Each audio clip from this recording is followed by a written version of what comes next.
Bullies yanked her skirt in line, she snapped and made them cry. Kestrel Winters had perfected the art of invisibility at Roosevelt High School. Standing barely 5 feet tall with mousy brown hair that she kept in a perpetual ponytail, she moved through the hallways like a shadow, always keeping her head down and her earbuds in. Her oversized sweaters hung loose on her small frame, and her thick-rimmed glasses constantly slipped down her nose. To most students, she was just another face in the crowd, unremarkable, forgettable, and completely harmless. What they didn't know was that Kestrel had been training in Krav Maga since she was 8 years old. Her father, a former military contractor, had insisted on it after they'd moved from base to base throughout her childhood. "The world's a dangerous place, little bird," he'd always told her, using her childhood nickname. "You need to know how to protect yourself." Years of disciplined training had given her lightning-fast reflexes, precise strikes, and an understanding of how to disable opponents twice her size. But her father had also taught her restraint. Violence was a last resort, only to be used when absolutely necessary. Now, 3 months into her senior year at Roosevelt High, Kestrel had managed to avoid drawing attention to herself. She ate lunch alone in the library, took notes diligently in class, and hurried home each day to help her father with his security consulting business. The arrangement worked perfectly until she caught the attention of Braxton Kellerman and his crew. Braxton was everything Kestrel wasn't. Tall, broad-shouldered, with perfectly styled blonde hair and a smile that could charm teachers and intimidate underclassmen in equal measure. As the quarterback of the Roosevelt Ravens and son of the town's most successful car dealership owner, he ruled the school with an iron fist wrapped in a Letterman jacket. His two closest friends, Tanner Mills and Cody Hurst, followed him like loyal attack dogs, ready to pounce at his slightest signal. The first incident happened on a Tuesday morning near the main staircase. Kestrel was climbing the steps to her AP literature class when Braxton accidentally bumped into her, sending her books cascading down the stairs. Papers scattered everywhere as students stepped over them, some laughing as they watched her scramble to collect her work. "Oh, sorry about that, skeleton," Braxton called out, using the cruel nickname he'd coined for her thin frame. "Didn't see you there. You're so tiny, you practically blend into the wall." Tanner and Cody snickered as Kestrel silently gathered her things, her cheeks burning with humiliation. She could have easily grabbed Braxton's wrist as he walked past, twisted it behind his back, and made him apologize in front of everyone. Instead, she bit her tongue and disappeared into the crowd of students. Her father had always warned her about revealing her abilities unnecessarily. "The element of surprise is your greatest weapon," he'd say. "Never show your hand unless you're ready to play it." Besides, Kestrel told herself, it was just one incident. Surely Braxton would get bored and move on to easier targets. She was wrong. The harassment escalated over the following weeks. They would knock her lunch tray out of her hands in the cafeteria, causing her food to splatter across the floor while other students pointed and laughed. They'd slam her locker shut just as she reached for her books, sometimes catching her fingers in the metal door. During passing periods, they would form a human wall in the hallways, forcing her to find alternate routes to class that made her late. Braxton seemed to take particular pleasure in these games, orchestrating each humiliation with the precision of a military campaign. He would study her schedule, learn her routines, and position himself strategically to maximize both her embarrassment and his audience. It was psychological warfare at its most calculated, designed to break down her confidence and isolate her from any potential allies. The worst part wasn't the physical intimidation, it was the psychological warfare. Braxton seemed to have an uncanny ability to appear whenever Kestrel was having a decent day. If she answered a question correctly in class, he'd make oinking sounds from the back of the room. If she wore something new, he'd loudly comment on how it made her look even more pathetic than usual.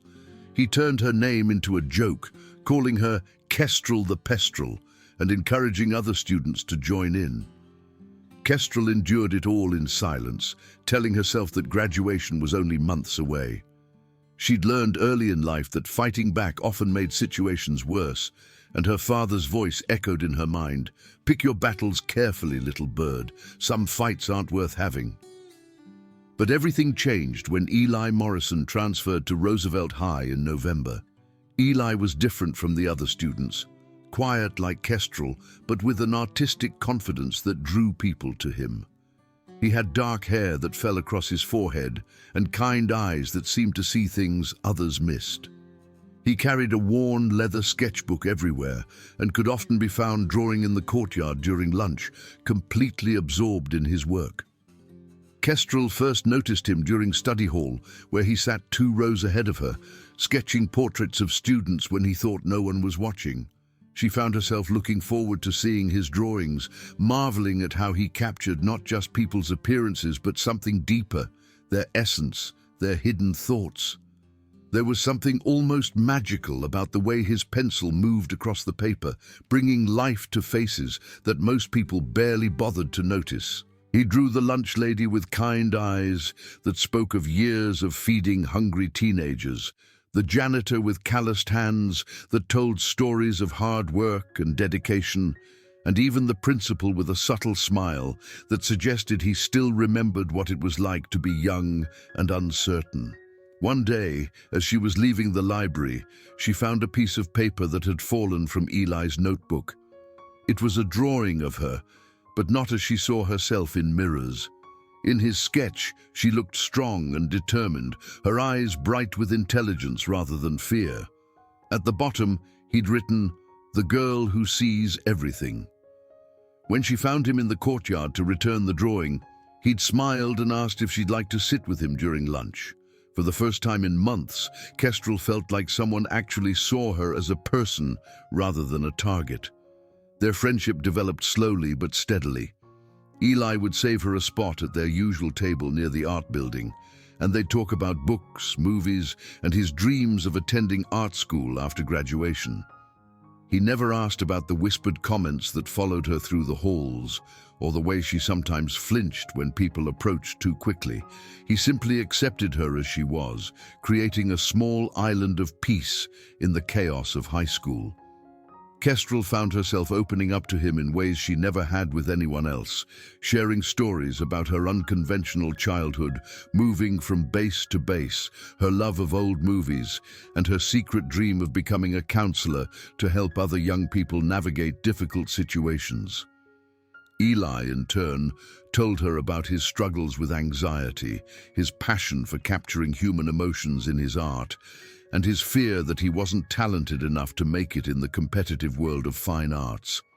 Together, they created a sanctuary of understanding and acceptance that neither had experienced before. Naturally, Braxton couldn't let that stand. The attacks on Kestrel intensified, but now they included Eli as well. Braxton would accidentally spill drinks on Eli's artwork or knock his pencils off his desk during class. He started calling them the freaks and making jokes about their friendship that made other students uncomfortable but too afraid to speak up. The targeting of Eli was particularly cruel because it was so obviously calculated to hurt Kestrel through someone she cared about. Braxton had observed their growing friendship with the keen eye of a predator, recognizing that he could inflict far more emotional damage by threatening Eli than by continuing to focus solely on Kestrel. The psychological sophistication of his campaign was chilling. He understood that the fear of seeing someone you love suffer was often worse than suffering yourself. Kestrel watched the light in Eli's eyes dim slightly with each incident, and something hard began growing in her chest. She could endure the torment when it was directed at her, but watching someone she cared about suffer because of their association with her was unbearable. The breaking point came on a Friday afternoon in December. The entire senior class was lined up in the gymnasium for the annual winter assembly, where scholarships would be announced and the basketball team would be recognized for their championship win. Kestrel stood quietly in line, wearing a knee-length navy skirt her mother had bought her for the occasion, one of the few times she'd worn something other than jeans to school. Eli stood a few spots behind her, and she could hear him softly humming a song they'd both discovered the week before. The sound made her smile, despite her nervousness about being in such a crowded space with limited escape routes. That's when Braxton struck. He approached from behind, flanked by Tanner and Cody, wearing the predatory grin that had become all too familiar. Other students sensed the tension and began forming a loose circle, some pulling out their phones in anticipation of drama. "Hey, Kestrel," Braxton called out loudly enough for half the gymnasium to hear. "Nice skirt. Did you borrow it from your grandmother's closet?" Kestrel kept her eyes forward, trying to ignore the snickers from nearby students. She could feel Eli tense behind her, probably fighting the urge to defend her. She willed him to stay quiet, to not give Braxton any more ammunition. But Braxton wasn't finished. He leaned in close, his voice dropping to a menacing whisper. "You know, I've been thinking about you and your boyfriend over there. It's really sweet how he thinks he can protect you. Maybe I should show him how helpless you really are." Before Kestrel could react, Braxton grabbed the back of her skirt and yanked it down hard. The fabric tore as it caught on her shoes, leaving her standing in front of dozens of students in just her underwear and torn stockings.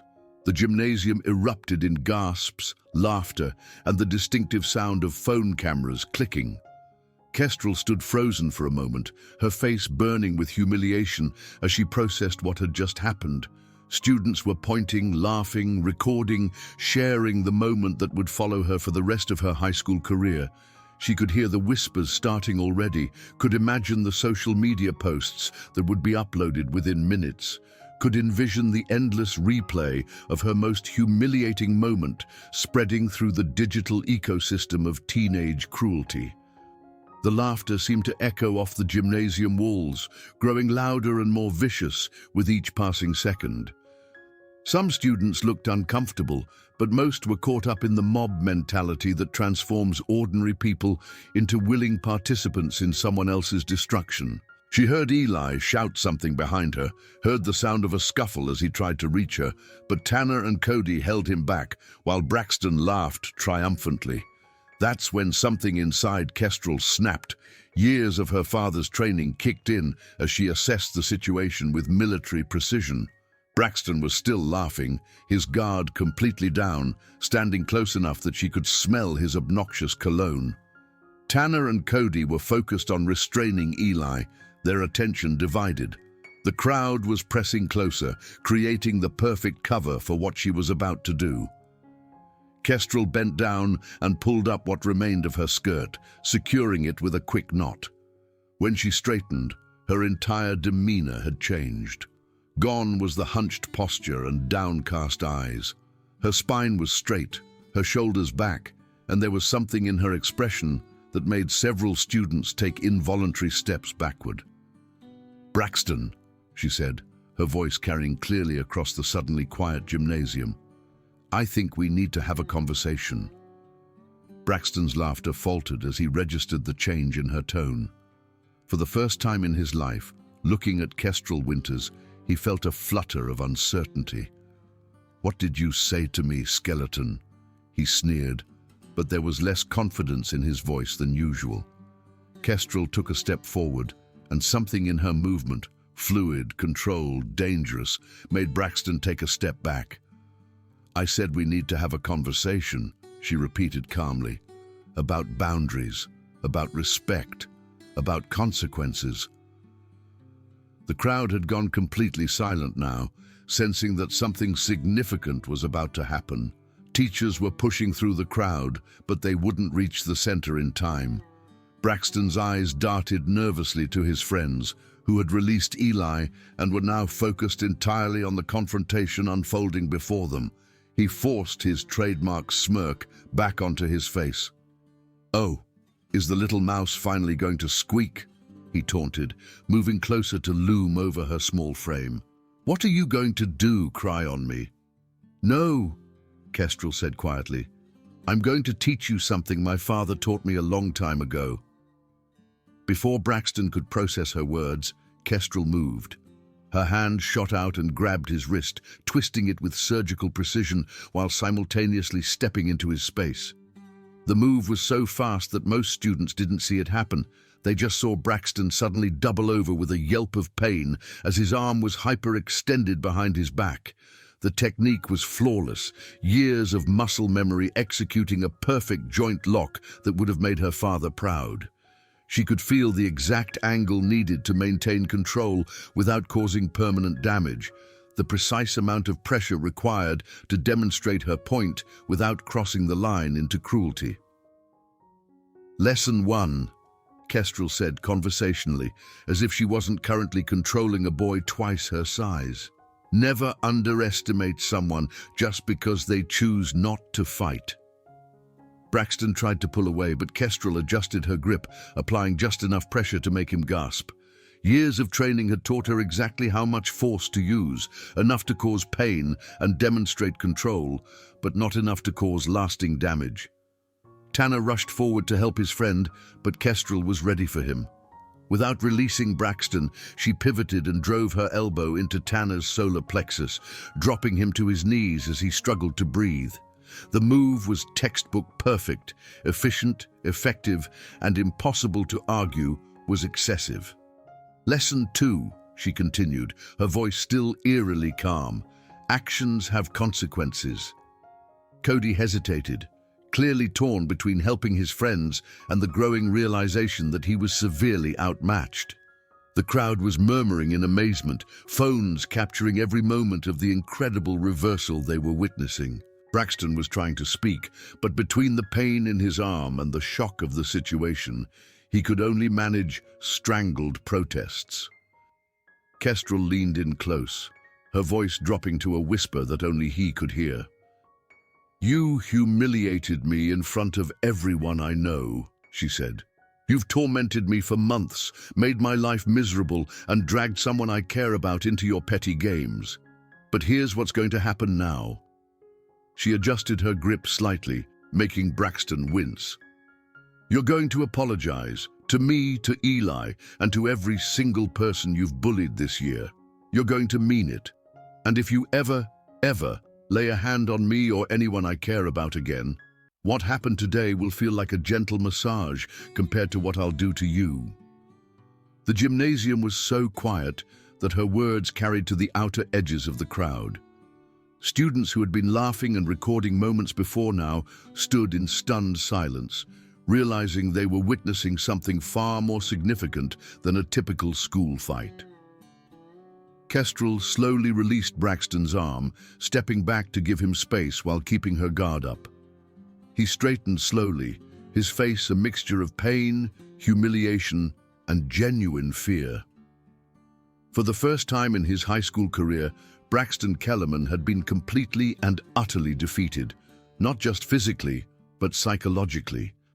Tanner was still on his knees, clutching his stomach and trying to catch his breath. Cody stood frozen, afraid to move in any direction. The entire social hierarchy of Roosevelt High had just been turned upside down in the span of 2 minutes. Braxton's voice cracked as he looked around at the sea of faces watching him. His legendary confidence had evaporated, replaced by the vulnerability he'd spent years hiding behind his aggression. "I'm sorry." "Louder," Kestrel said firmly. "Everyone deserves to hear it." Braxton's face flushed red, but he raised his voice. "I'm sorry. I'm sorry for what I did to you, and to Eli, and to everyone else. I was wrong, and I'm sorry." The crowd erupted in shocked whispers and scattered applause. Some students looked ashamed, realizing their own complicity in months of bullying through their silence and laughter. Others seemed inspired, as if watching Kestrel stand up for herself had given them permission to imagine doing the same. Teachers finally reached the center of the commotion, but there was nothing left to break up. Braxton and his friends slunk away, their reign of terror effectively ended. Students began dispersing, buzzing with excitement about what they'd witnessed. Eli appeared at Kestrel's side, his eyes wide with admiration and concern. "Are you okay?" he asked softly. Kestrel looked down at her torn skirt, then around at the faces still watching her with newfound respect, and finally back at Eli's kind eyes. "Yeah," she said, and for the first time in months, she meant it completely. "I'm okay." Over the following weeks, the atmosphere at Roosevelt High underwent a dramatic transformation. Braxton, humbled by his very public defeat, kept a wide berth around Kestrel and Eli. His former victims began walking taller, emboldened by the knowledge that bullies weren't invincible. Some even approached Kestrel to thank her for what she'd done, sharing their own stories of intimidation and expressing regret for not speaking up sooner. The hallways felt different somehow, lighter, as if a dark cloud that had been hanging over the school for years had finally lifted.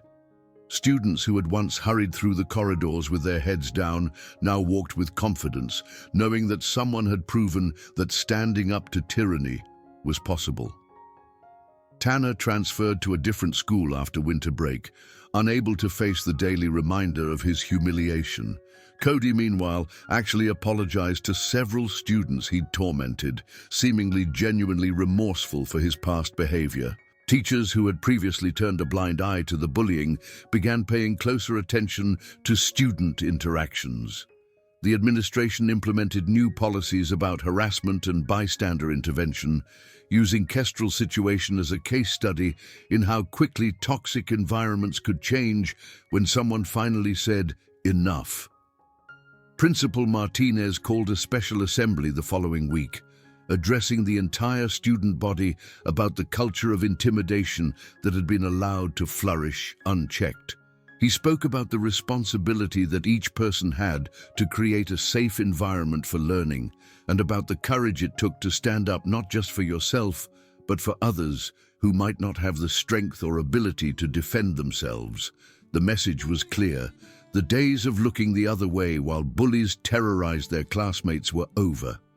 Kestrel found herself in the strange position of being something of a celebrity. Students who had never noticed her before now greeted her in the halls with respect and admiration. She was invited to join various clubs and groups, though she politely declined most offers, preferring the simple pleasure of eating lunch with Eli and a small group of friends they'd gathered.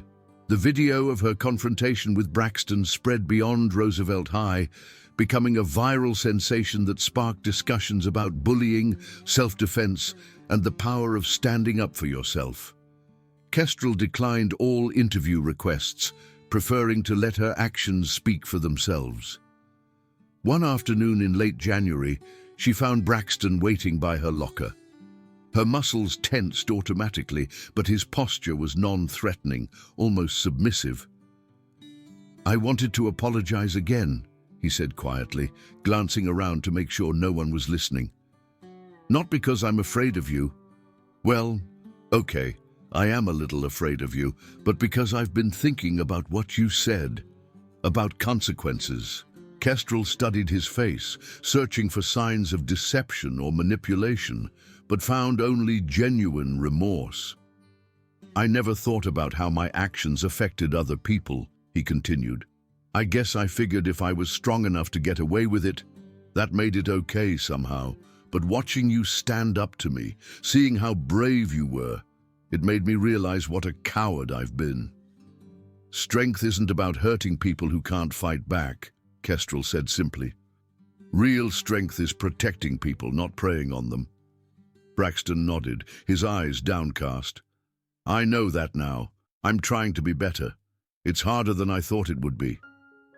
"Good things usually are," Kestrel replied, "but it's worth it."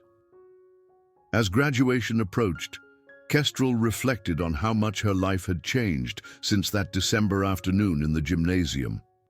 She had discovered something important about herself, not just that she could fight when necessary, but that she could choose when not to fight as well. The real victory hadn't been in defeating Braxton physically. It had been in breaking the cycle of intimidation that had made so many students feel powerless. She thought about all the times she had watched other students being bullied and done nothing, paralyzed by her own fear and her father's warnings about keeping a low profile. Now she understood that silence in the face of injustice was its own form of complicity, and that sometimes the greatest act of self-preservation was to stand up not just for yourself, but for others who couldn't defend themselves. The experience had taught her that courage wasn't the absence of fear. It was acting in spite of that fear when something truly mattered.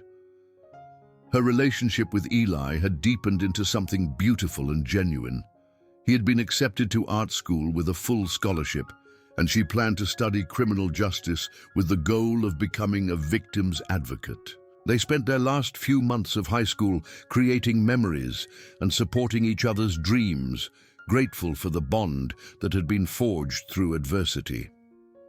On graduation day, as Kestrel walked across the stage to receive her diploma, she spotted her father in the audience. He gave her a subtle nod of approval, the same gesture he'd used when she mastered a particularly difficult Krav Maga technique. She had learned his lessons well, but more importantly, she had learned to think for herself about when and how to use them. The little bird her father had trained to protect herself had grown into a young woman who understood that true strength came not from the ability to inflict damage, but from the wisdom to know when violence was necessary and the courage to stand up for what was right. In the end, that was the most important lesson of all.